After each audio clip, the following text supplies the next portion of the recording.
I'm Ned. They let me go early. Yeah, I won most cooperative inmate 4 months running. God, Ned just showed up. You said your door was always open. Well, I gotta get back to work on the Tumyan. What? It's a cross-pollination between a tomato and onion. Think of the time it'll save when you're making spaghetti sauce. All right, our idiot brother. A lot of people gonna be disappointed who are going in really looking for that idiot part. Well, if everybody who's seen Horrible Bosses, The Change Up, every Judd Apatow movie, going to expect this to be one of those. You feel like an idiot, like after like the first like 20 minutes where you're still waiting for like something like on like almost at Adam Sandler level to happen, like somebody do a fart joke or for fucking flying baby shit hitting somebody in the face, and you don't get any of that. This is like the as far as the movie trailers go, this one was the most misleading I've ever seen in a movie in a while. Absolutely, it's actually ends up being more like one of those indie comedies, like Little Miss Sunshine, with elements of those other films. We've known some hippies in our time. Well, you know what I mean. It's not that exact. I will say this about Paul Rudd is that, or at least his character. He was likable the whole time. He was. There was never a time he did something that was so bad. I was like, God damn, man, nobody would do that. I have a friend who honestly thought Paul Rudd maybe took notes from as far as playing this like the way fucking Cole's role. like, I have a friend. Right. Good friend. What's his friend's name? He's a great guy. He's also rather handsome. This would not be co-host because this guy, the key to this guy and why you like him is because everything he does is motivated by the fact that he trusts people and he's genuinely a good person. So clearly co-host is not talking about himself. Yeah, this is in this period where we've had a string of rated R raunchy comedies that's trying to pitch this movie as that. Not to mention, we haven't seen like Will Ferrell's getting kind of serious now. His last movie, what was Everything Must Go? Everything Must Go. Yeah, and so everybody's like thinking, well, shit, if Will Ferrell ain't acting a fucking fool, then who's gonna take the place? And somebody, Paul Rudd is stepping up to the damn fool plate. He's been standing in line for a while. Well, it does seem like that because he's in so many of the Judd Apatow comedies, playing like the side straight man, and you see him in things like Reno 911, where it's like, okay, clearly this guy's been like, hey, I know I got matinee idol looks, but I want to do comedy. Well, the trailer's doing nothing but shows him bouncing on a trampoline, acting like he's pissing from a juice bottle. He's slamming fingers on doors on children's fingers. He's falling all over the place. Yeah, it's selling it on slapstick. Yeah, that's not what this is. And that's what we're thinking is going to be like some rated R raunchy slapstick movie, and it's not. This is an independent family dramedy. Yeah, and a lot of people are probably wondering like, well, why the fuck is it being pitched to me like this? I know it's like watching one of those YouTube videos where somebody takes like Commando and they completely change the trailer to where it's like a family comedy. Yeah. Right. It's just like, what? Well, I know you got people walking out the theater. One person dislikes this movie. Well, the reason it's marketed the way it is because it's got just enough stars that they're like, you know what? If we pitch this right, even though I don't really get this movie, we can sell it to a lot of people. Because this is a movie an executive's nightmare in some ways. They're like, there's a chance to make money off this, but I have no idea how because it's not my kind of film. Well, you look it's at actually got some depth to it in character. You look at, it's got Zooey Deschanel, who was in Yes Man, that's that kind of broad comedy. Yeah. You got, Rashida Jones and Paul Rudd, who were in I Love You Man, that same kind of broad comedy. And all these people that you go, look, Steve Coogan does a bunch of those when he's not doing his British shit. He does a bunch of these broad comedies. We ain't doing that old British shit. but it's the kind of thing like, it's all these stars from these type of movies, so this is clearly going to be one of those type of movies. Yeah. And it's like, well, not really. And that kind of I was going to say that kind of hit me when you saw the indie queen, I guess the way she used to be described. Who am I thinking about? The other girl who played his sister, Emily Mortimer. No. Elizabeth Banks. No, not Elizabeth Banks. Zoe Deschanel. Who are you thinking? Damn it. We ran out of chicks, man. we just named all the sisters. Yeah, those are you serious? Okay. You thought Elizabeth Banks was Parker Posey. I was just about to say, right. You thought that's who it was. Are you telling me that wasn't Parker Posey? Elizabeth Banks. Holy fuck. Yeah, the first thing I thought, it took me about 5 minutes because she was playing a role that 10 years ago Parker Posey would have been playing in this. No shit. Okay, I thought it was. For you to think that was Parker Posey means you haven't seen Parker Posey in a long time. Yeah, well, like I said, 10 years ago. Yeah, 10 years ago. Jesus. Yeah, Parker Posey looks like Blade now. Looks like Blade. Hey, how did that happen? Yeah, she's a black man now. She helping kids in kills Africa vampires. or something? What happened? What's that? She kills vampires. Yeah, she looks like Elizabeth Banks' mother. Right. Wow. Okay, I'm sorry. Just Yeah, that's let, not- let that's my not- mind be blown right now. I cannot. No, I can't blame you for that because there was a brief moment where I was like, Parker Pose's not in this movie. Who the fuck is that imposter? You ain't doing this shit to me. And I was like, oh, that's Elizabeth Banks. You're asking about how this movie probably got made.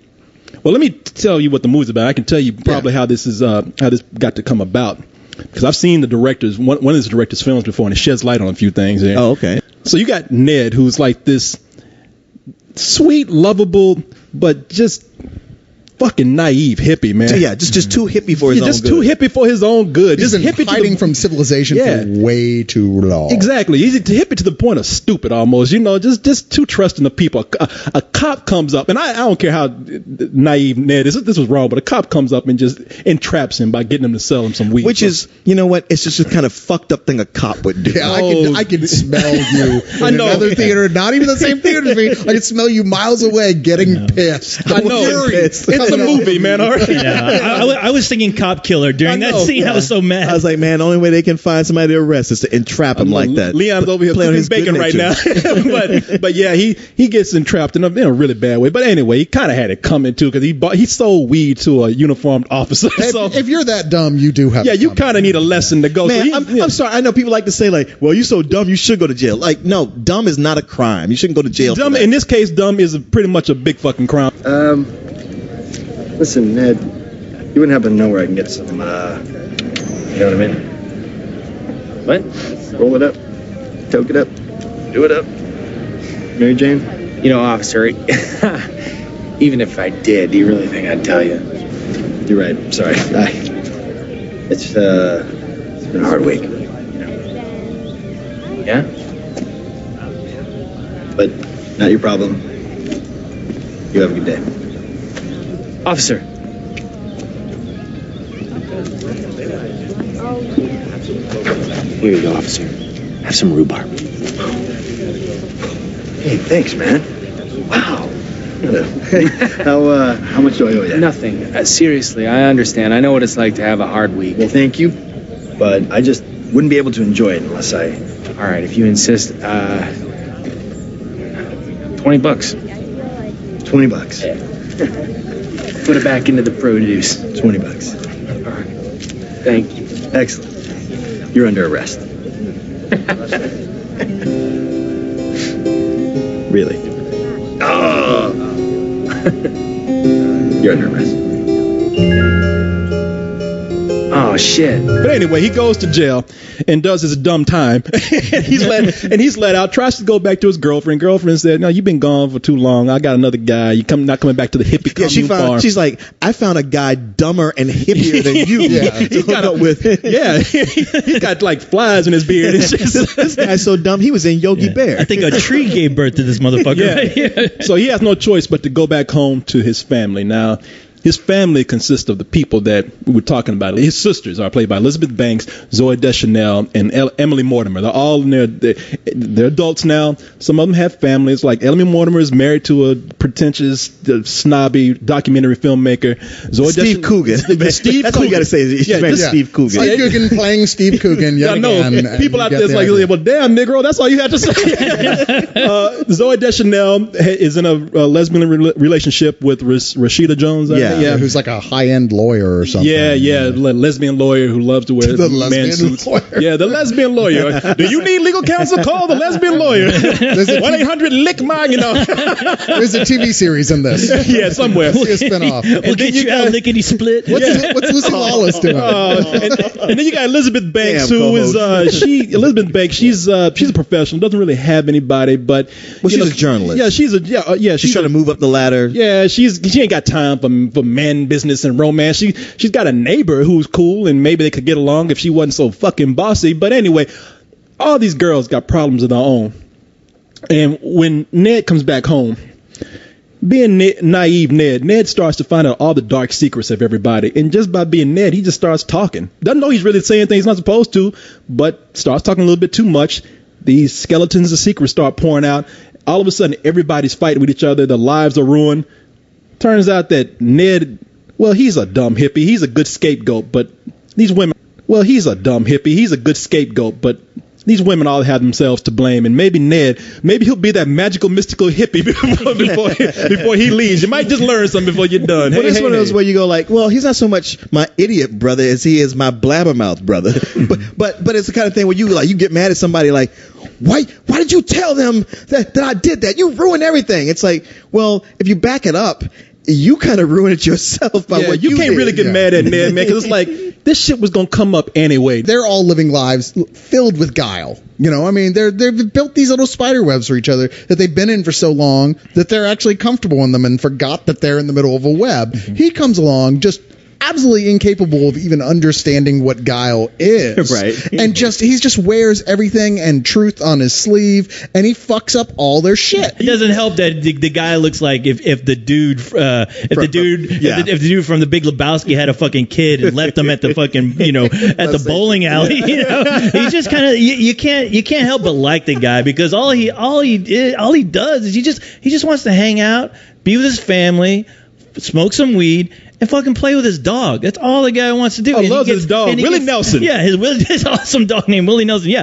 but he gets thrown in all his family shit, and there's a lot of times you just can't avoid family shit because they throw it at you, and then they want to be surprised when you go and mention it to somebody else. Yeah. What's the thing about this though is that this is a very morally simple film. I mean, really, in this situation, this guy should have had some lessons thrown back at him. Yeah. Like, look, man, you are fucking people up by living your life the way you are. I'm sorry. You just are. You shouldn't have been coming in here with this. How many times you got to be told something before you learn your fucking lesson? Do I have to beat the shit out of you?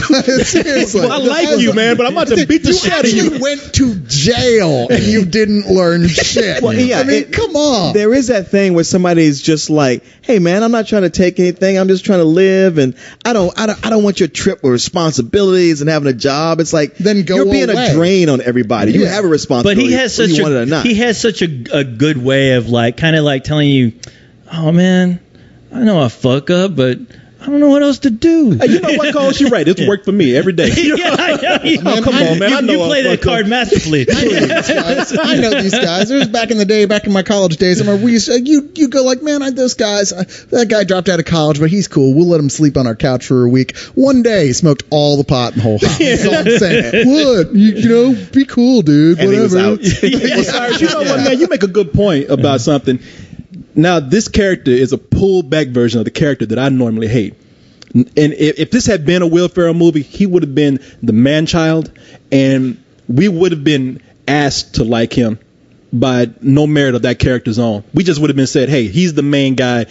You gotta like him by that alone. But this movie, I feel like Ned, Paul Rudd's character, earns your like of him, earns your trust, earns you wanting to be, regardless of all his stupidity and all the things that he screws up on, you still want to kind of be that guy's friend. But I do agree though, even though he's not a man-child, and I like this character so much better than any of those kind of characters Will Ferrell played when he was playing a man-child, I have to agree that you're right. He needed to come out of it not asking us to accept him. We should have been everybody's a bigger fuck up than he is.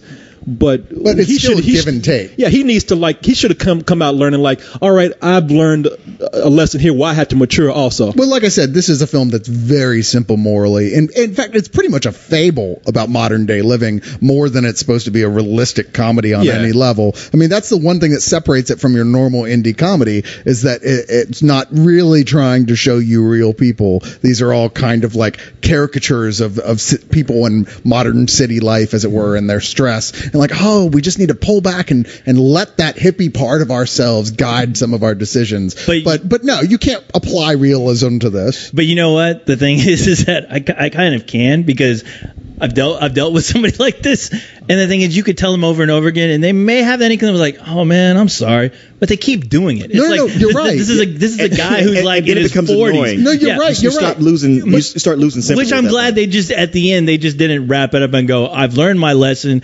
I'm going to try to be a better person now. I'm going to get my life together.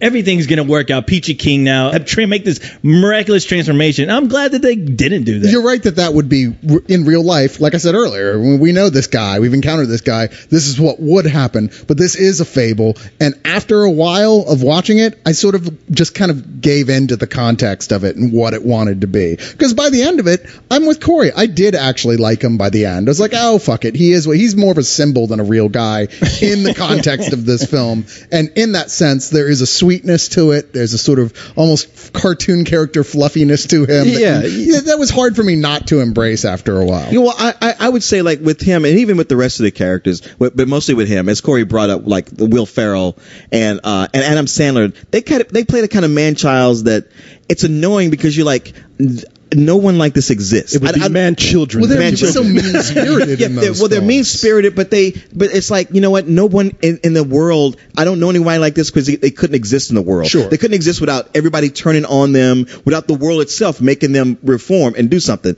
With him, you're like, yeah, this is actually very, it fits within the bounds of realism. Well, you know what else it is?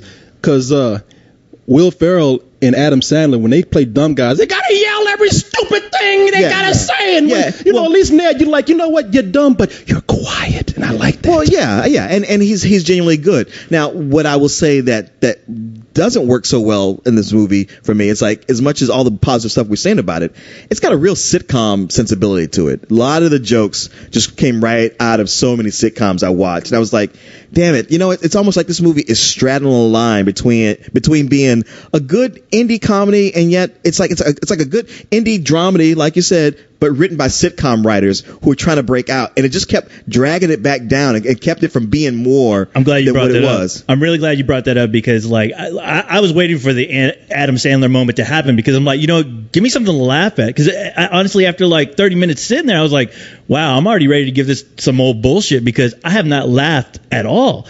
And then it wasn't until all the characters came in and it started to gear up about what this movie was actually about to where I was like, oh, okay, it's not the movie I came. This isn't what I was expecting. I like it, but wow, it's taken like halfway through this movie to really make me understand what it is. Yeah. The only laugh out loud moment I had in this movie is when the two of the characters made a reference to the movie Dune, where they were saying one of the lines, and I laughed. Yeah, if they had mentioned Road Warrior, you would have been laughing. I would have been on the floor. No, people need to know when you go in here. This ain't stupid shit. As far as like stupid comedy, it's not gonna be. No. It's not gonna be the dumb, crazy comedy that you think. Like Spanglish or something like that. Yeah. When you go in here, I mean, this movie is directed by a guy. I'm gonna look up his name here, Jesse Peretz, and I looked up to see what he did, and he did this movie that was shot years ago, and back when people were like.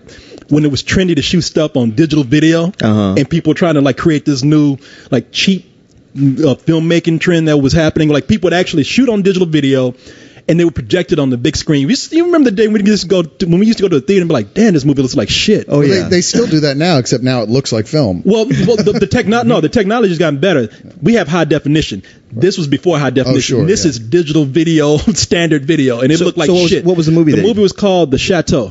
Never saw it. Oh, I remember, but I didn't see it. The thing about The Chateau is there were two people in that movie that you might have seen. One is the black guy that was in last movie I remember him in was The Love Guru, the hockey player. I forgot his name. That I thankfully have completely missed. Exactly. I scrubbed my brain of The Love Guru. Yeah. Well, anyway, the other guy that was in the movie is almost an unrecognizable Paul Rudd. Oh, okay. Yeah, he's longer hair. He looks kind of chubby. He's wearing glasses and longer hair than in this movie. Yeah, well, about as long, but he was also he just looked different. And I remember saying that's Paul Rudd. And looking at this now you started making some connections. Now I know that this director wrote this script with his sister, and they had some connections with producers that helped get this off the ground. But Paul Rudd was in a movie with Rashida Jones. Yeah. So it seems like a snowball film where it's like. Well, okay, with the connections they had with producers and along with getting these actors in there, you had a movie that probably would have worked a lot stronger as an independent film, somehow miraculously got made into a mainstream film. Well, it's funny because, Emily Mortimer seemed like almost like she didn't fit because all the other sisters, Zooey Deschanel and Elizabeth Banks, I'm like, all right, I can see them as sisters. Emily Mortimer, British Emily Mortimer, except she is in a lot of these kind of indie movies that are like light comedy dramas. She does this a lot. I forgot the names of some of them. Even the guy who plays her fucking husband. Oh, Steve Coogan. Yeah. Yeah, exactly. Yeah, was it Happy Endings he was in? Well, maybe there's a lot of nepotism here. That happens a lot in Hollywood. And this certainly, the way it's been released, feels like somebody's pulling some strings to get this a wider share of the market than probably it otherwise would have. And nobody's going to go see this. I can tell you right now. I mean, even if it was the kind of raunchy comedy, it's too going to go see this. I can tell you right now. I mean, even if it was the kind of raunchy comedy, it's too late because nobody's really, that trend has kind of become oversaturated. And then word's going to get out that it's not that kind of movie. So this movie's kind of getting hit double hard. And that's too bad because I agree, it's not that strong of a film. But there were some things that were really making me laugh, just some characters. We were talking about the guy who was in Yogi Bear, T.J. Miller. Yeah. I was just telling you guys he was the guy that was holding the camera in Cloverfield, so you never really saw him. But now he's beginning to get a little more camera shine. And I thought he was funny, man. He was a bright spot, honestly, out of all these characters. Was it Catherine Hahn that was who played Ned's ex-girlfriend, and the new boyfriend is somebody to throw water on her so she'd start melting. Oh yeah, I know. I hated her so. I mean, she did a good job in it, but you're like, bitch, Jesus Christ, fuck you. And T.J. Miller is her new boyfriend. I thought that they were funny in themselves. The guy that I really thought was funny is this guy, the parole officer Sterling K. Brown. Is that his name? Because he doesn't show up in a lot of stuff, but I always like him in stuff. Yeah, his name is Sterling K. Brown. He plays Omar in the movie, but he played a great straight man to Ned because he was just looking at him like, I'm not your therapist anyway, but you're going to say something that's going to get you in trouble. I want you to get the fuck out before you do. And it's those moments that lower the movie more than anything for me, though, too. Oh, really? That's where I go, and not because of that performance, but because of the way that they take the main character's idiocy just that one step too far. Okay, because if you had cut out that business and changed the reasoning behind why he went to jail, made it where you're not a complete retard, and then do it again, then I might have actually believed this character could exist. You're right, because when it happens the very first time, I could totally see it. You're and like, the second time, you're dumb, but maybe okay. Yeah, to me, it's uneven because there's the drama and the comedy don't always work out together. A lot of it just relies on Paul Rudd being just a likable character, and to me, I mean, that made the movie just likable to me. I mean, I couldn't really hate it. It's not great. And I really did want to blame this movie more for the problems that it has, but here comes Paul Rudd with that smile, and I can't help it. But okay, you got me. I'm gonna give it a low matinee. I did enjoy it. I don't feel like I wasted my time. I got even the chuckles that I had. They weren't laugh out loud, but there were enough of them to put me in a good mood when I walked out. I would say I got probably about 3 or 4 chuckles and one good laugh. And I was totally with co-host saying how the movie was on for about 40 minutes before I really started to like it. It was kind of on my nerves up until that point. But yeah, Paul Rudd does become likable, and not to go through everything else we said. It was just that sitcominess of it that kept it from rising above anything to me. I just thought, you know what? As a rental, this works really well. I'll tell you, it's a good thing that this movie wasn't in Sent Around the way Spy Kids 4 was, because y'all wouldn't like Paul Rudd anywhere near as much if you could smell him like that. I think it would smell like weed. We would have been high. I've known a lot of those hippies, and they tend not to be guys. I don't want to give them big teddy bear hugs. You would have walked in the theater and go, who fucking spilled the patchouli? Yeah, come on. Exactly. I would have rolled up my aroma card and smoked this shit. I hate to tell you, hippies, but putting patchouli on BO does not negate it. It doubles it and gives it a sickly sweet stench on top. No, I guess I kind of feel like you guys do. Maybe I liked it a little bit more once I kind of figured out where it wanted me to go with it, what was the context it wanted me to take it within, and I chose to say, okay, fine, I'll go down that road with you. I ended up liking it from then on out, largely. No, it was never laugh out loud funny, but I was smiling from that point on, and you do kind of like Paul Rudd's character, even more so than the movie just wants to manipulate you into liking him. I saw myself rooting for him. Absolutely, you did. And there's points you identify with him. Like if you've ever had a dog and been really close with that dog right from the get-go, this is intolerable that some bitch is going to take your dog away from you. So right from the beginning, you're rooting for him on that, if nothing else. But then ultimately, this film succeeds more on being sweet than it does on being funny. But it does the sweet thing pretty darn well. I'm actually going to give this a low matinee. Well, I'm going to give this I'll just get into it. This movie kind of reminded me every time I meet a hippie, where I look at you, I already don't like you. When you start talking, I hate you even more. And it's not until that hippie tells me, hey, you're not so bad. And I'm like, you know what? got a little charm about you. All right. So I was saying that I'm going to give it a rental because that's how I felt throughout this whole movie. It's enjoyable, but overall, I'm going to forget it when I walk out of So here. what you're saying is no matter what, like, one of us might do to you, we could do some horrible shit. If you were sitting there yelling at us, we said, hey, man, did you lose some weight? Man, you look good. You'd be like, oh, they're all right. Well, that means all that means is that co-host is secretly seeking everyone's approval. I'm very Or shallow. not so secretly. Oh, she should look shiny today. You're not so bad. He's got a nice sheen on him. doesn't he? You know what, Cyrus? I like you. Who's the man, Ned? I'm the man. Louder! I'm the man. Yeah.